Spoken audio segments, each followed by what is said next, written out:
ఇప్పటిదాకా నాస్తికులు ముసుగులో, హేతువాదులు ముసుగులో హిందూ ధర్మంపై దాడి చేస్తున్న వాళ్ళని చాలామందిని మీరు చూస్తూ ఉంటారు. వాళ్ళలో పిఎస్ఆర్ బాగా వినుంటారు, పెన్మెత్స సుబ్బరాజు. ఇతను ఆంధ్రప్రదేశ్ హేతువాద సంఘానికి పూర్వం అధ్యక్షుడిగా చేశాడు. అయితే ఇప్పుడు ఇతని గురించి ఎందుకు మాట్లాడుకోవాల్సి వస్తుంది అంటే, ఇప్పుడు ఈ మంత్రం చెప్పాడు కదా, ఈ మంత్రానికి ఒక అద్భుతమైన, అత్యద్భుతమైన దాన్ని ఏమంటారు, వక్రీకరణ బాగా చెప్పాడు. అయితే ఈ వక్రీకరణ చెప్తున్న ఈ వ్యక్తి ఎవరు అంటే, తన పరిచయాన్ని ఆంధ్రప్రదేశ్ హేతువాద సంఘానికి పూర్వ అధ్యక్షుడిని అని చెప్పుకుంటాడు. చాలామంది ఏమంటారు, నాస్తికుడు అంటే గుడ్డిగా లేదు అనేస్తాడండి, హేతువాది అలా కాదు, ఏదైనా హేతు ఉంటేనే మాట్లాడతాడు, హేతు ఉంది అని తెలుసుకుంటే తన అభిప్రాయం కూడా మార్చుకుంటాడు అని చెప్పారు. కానీ ఈ ఈ హేతువాది తన ఎంత దారుణమైన వక్రీకరణలు చేశాడు కదా. ఇప్పుడు మనం ఈ మంత్రాలకి సరైన అర్థం చెప్పిన తర్వాత మరి సుబ్బరాజు, ఓకే నేను చదివిన పుస్తకాలు వక్రీకరించబడ్డ పుస్తకాలు కాబట్టి నేను అలాగే అర్థం చేసుకున్నాను, కాబట్టి సరైన అర్థంతో చదవలేదు కాబట్టి నేను యావత్ హిందూ సమాజానికి క్షమాపణ చెప్తున్నాను అని అంటాడా? లేకపోతే మొండిగా నేను పట్టుకున్న కుందేలు 3 కాళ్ళతోటే క్యాబరే డ్యాన్స్ వేస్తుంది కాబట్టి నేను చెప్పిందే నిజమని అలాగే మొండితనంతో వెళ్తాడా? లేకపోతే మేము హేతువాదులము, నాస్తికులకు మద్దతుగా ఉండేవాళ్ళం కాబట్టి మా బ్లడ్ ఇంతే, మా బ్రీడ్ ఇంతే, మేము గాలితనంగానే మాట్లాడతాం, మేము గాలి మాటలే మాట్లాడతాం అని సరిపెట్టుకుని సిగ్గిడి చేసి పూ అని మొహం మీద చూసుకుంటే కూడా తుడుచుకుని వెళ్ళిపోయే రకంలాగా వదిలేస్తాడా అనేది కాలమే చెప్పాలి. కానీ ఏది ఏమైనా ఈ హేతువాదిగా చెప్పుకునే భూతువాది సుబ్బరాజు మాట్లాడిన మాటల్లోని వక్రీకరణలేంటి, ఆ వక్రీకరణల వెనకాల మరుగున పడిపోతున్న వాస్తవాలు ఏంటి అనేది మనం ఖచ్చితంగా చెప్పాలి. అలాంటి గుడి సెట్ ఎదవలకి కూడా చెప్పాలి. కాబట్టి వీడియో ఇప్పుడు పూర్తిగా చూసి ఆ మంత్రం ఏంటి, ఆ మంత్రానికి సుబ్బరాజు చెప్తున్న వక్రీకరణ అర్థం ఏంటి. ఇది కేవలం సుబ్బరాజే కాదు, గతంలో కదిరికృష్ణ అనేవాడు కూడా ఇట్లాగే మాట్లాడి ఇలాగే వక్రీకరించాడు. నిజానికి ఇది చాలామంది నాకే ఫార్వర్డ్ చేసి, అన్నా నిజంగా ఇది ఉందా అని అడిగారు. నిజంగా అక్కడ ఏముందో నేను తర్వాత చెప్తా. బొందా, నీ బొచ్చు, నీ పాడి, నీ పచ్చికూడు, నీ శార్థం, నీ పెండాకూడు, ఎందుకురా సిగ్గు శరం లేకుండా ఇంత వయసు వచ్చింది, ఇన్ని అబద్ధాలు చెప్పి బతకటం కంటే ఏ రైలు కింద పడి చచ్చిపోవచ్చు కదరా సన్నాసి, పరమ నికృష్టుడు పుట్టకపోతున్నట్టున్నావు. మిమ్మల్ని నీ అమ్మ బాబులు ఎట్ట కన్నారా, అసలు సంసారం చేసి కన్నారా, తుప్పలకు కన్నారా అని అడగాలనిపిస్తుంది. కానీ వయసు పెద్దోడు అయిపోయావు కదా, సరే ఇన్నంటే బాగోదు కాబట్టి నిన్ను అనట్లా. నిజంగా అయితే అవన్నీ అడగాలనిపించింది తెలుసా నాకు, ప్రామిస్. హిందూ మత ప్రచారకులైన లలిత్ కుమార్ అనే ఒక హైందవ మిత్రుడు పెళ్లి మంత్రాల మీద నేను చేసినటువంటి వీడియోలో ఒక క్లిప్ని ప్రదర్శిస్తూ దానికి కౌంటర్ అంటూ వీడియో చేయడం జరిగింది. ఆ వీడియోని డజన్ల కొద్దీ పరిచితులు అపరిచితులు కూడా నాకు పంపించి, మీ సమాధానం ఏమిటి, మీరు ఎందుకు తప్పుడు వ్యాఖ్యానాలు చేస్తున్నారు అని చెప్పి నన్ను నిలదీయడం జరుగుతుంది. అసలు పెళ్లి మంత్రాల్లో ఉన్నటువంటి లోగుట్టు గురించి, వాటి అర్థాల గురించి నా మీద దాడి చేస్తున్న మిత్రులకి తెలుసా? నేను చెప్పినటువంటి మంత్రాల్లో వివాహం అయ్యేటువంటి అమ్మాయి వేరే వాళ్ళకి నిశ్చయించబడుతుందని భావం వచ్చేటువంటి శ్లోకాలను ఉదహరిస్తే వీళ్ళకి ఎందుకు అంత నొప్పి కలుగుతుంది? వాటి వాస్తవ అర్థాలు ఏమిటో ఎప్పుడైనా తెలుసుకోవడానికి ప్రయత్నం చేశారా? అసలు పెళ్లిలో ఇతర తంతుల్లో, అంటే వివిధ ఘట్టాల్లో జరుగుతున్నటువంటి తంతుల్ని, ఆ తంతుల్లో చెప్పేటువంటి మంత్రాల అర్థాలని తెలుసుకోవడానికి వీళ్ళు ఎప్పుడన్నా ప్రయత్నం చేశారు? ఈవేళ నేను కొత్తగా చెప్పడం కాదు, 1979లోనే పెళ్లి మంత్రాల బండారం పేరు మీద వెణిగళ్ల సుబ్బారావు అనే ఒక సాంస్క్రిట్ టీచరు బుక్ రాయడం జరిగింది. ఆ బుక్ని మాత్రమే కాకుండా డజన్ల కొద్దీ పుస్తకాలు పరిశీలించి నేను అన్ని మతాల పెళ్ళిళ్ళ మీద ఒక పుస్తకాన్ని 13 సంవత్సరాల క్రితమే తీసుకురావడం జరిగింది.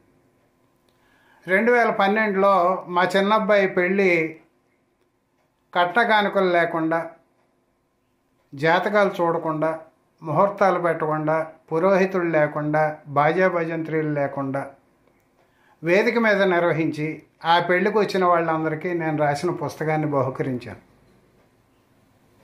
ఆ పుస్తకంలో కేవలం హిందూ మతంలో జరుగుతున్న పెళ్ళిళ్ళ తీరు గురించే కాకుండా క్రైస్తవ పెళ్ళిళ్ళని, ముస్లిం వివాహాలని, బుద్ధిస్ట్ వివాహాలని, కమ్యూనిస్టులు చేసే వివాహాలని, మాలమాదిగలు నిర్వహిస్తున్న వివాహాలని, హేతువాదులు చేసేటువంటి వివాహాలని కూడా విశ్లేషిస్తూ ఆ పుస్తకాన్ని రాశాను. నేను చెప్పిన అర్థాల్లో ఏమైనా తప్పులు ఉన్నాయని భావించే మిత్రులు ఉన్నట్లయితే ఆ పుస్తకానికి సమాధానంగా పుస్తకం రాస్తే హుందాగా ఉంటుంది. నేను చెబుతున్న అర్థాలు ఎక్కడ తప్పో, వాళ్ళు చెబుతున్నటువంటి వాస్తవ అర్థాలు ఏమిటో వివరిస్తూ అటువంటి వాళ్ళు పుస్తకం రాస్తే గౌరవప్రదంగాను హుందాగాను ఉంటుంది. కానీ ఆ పద్ధతిని వదిలేసి లలిత్ కుమార్ గారు దోషంల పర్వానికి దిగుతూ నోటికొచ్చినట్టు మాట్లాడుతూ ముడ్డికిల్లి జోలపాడినట్టుగా ఆయన వయసు పెద్దది కాబట్టి ఆయన్ని తిట్టలేకపోతున్నానంటూ రకరకాల వ్యాఖ్యానాలు చేయడం జరిగింది.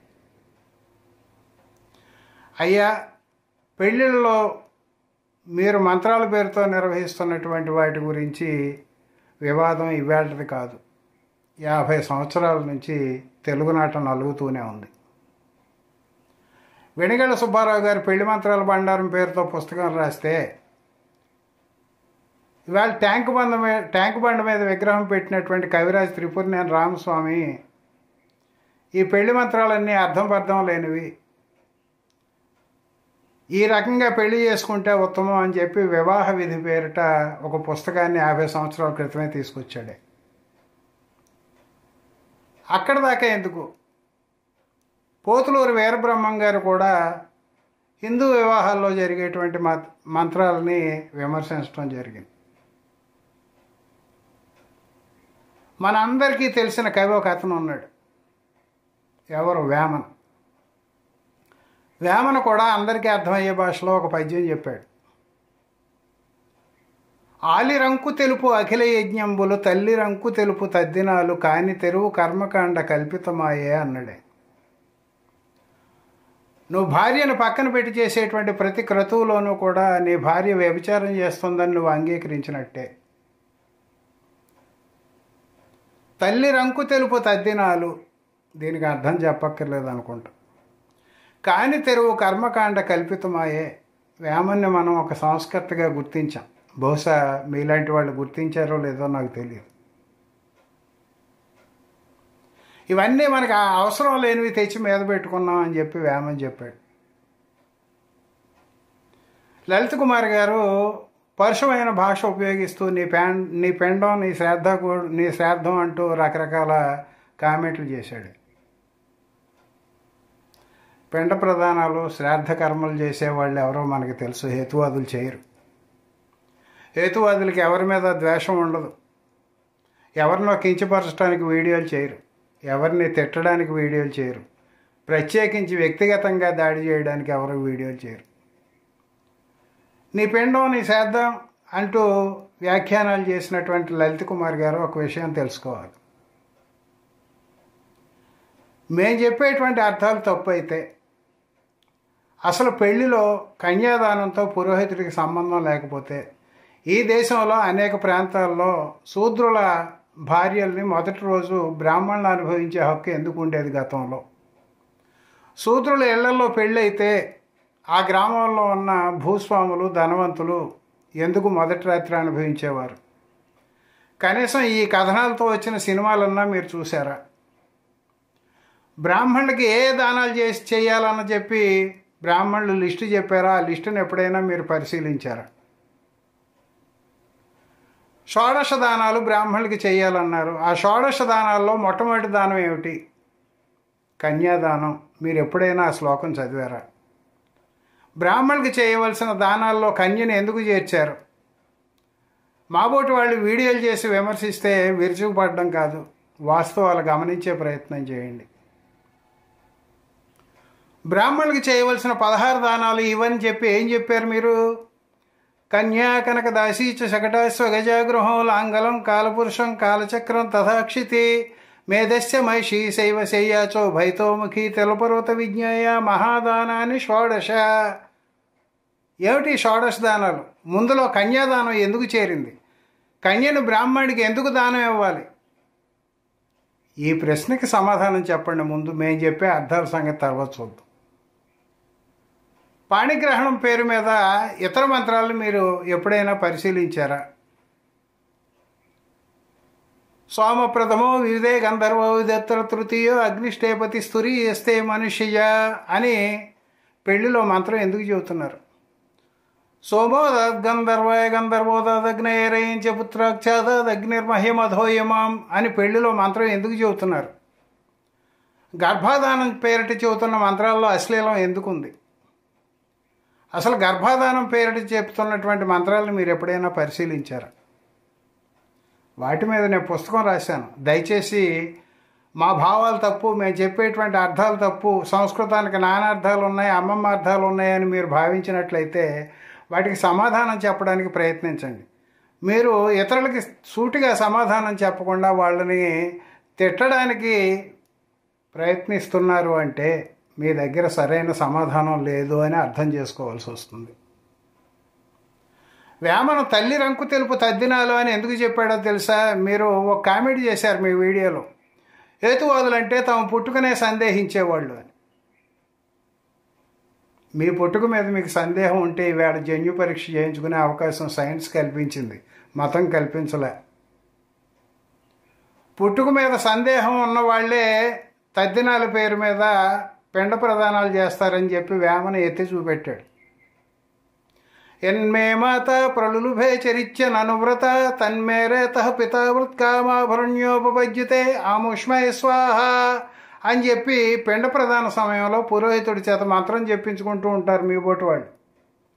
దాని అర్థం ఏమిటో తెలుసుకోవడానికి ప్రయత్నం చేయండి, దాని అర్థం చెప్పడానికి ప్రయత్నం చేయండి.